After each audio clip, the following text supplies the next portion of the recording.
তো দীর্ঘ 2 দিন পর আমার কোয়েল পাখির খামারে আসলাম, দেখি কি অবস্থা। দেখেন ছোট একটা কোয়েল পাখির খামার, মাশাল্লাহ। ডিম কত পাচ্ছে দেখি, মাশাল্লাহ মাশাল্লাহ। আমার এই কোয়েল পাখিগুলো নিয়ে ডিম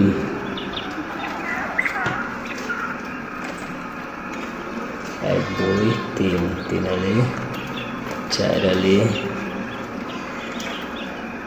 5 আলি। ওহো, একটা আমরা ভেঙে গেল। 5 আলি, 6 আলি,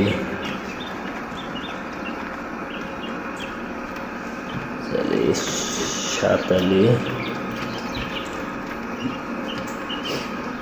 8 আলি, 8 আলি, 8 আলি,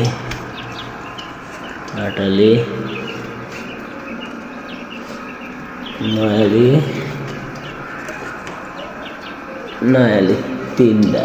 তো দেখেন এই কয়টা কোয়েল পাখির তো 9 আলি 3টা ডিম পাইছি মাত্র 2 দিনে।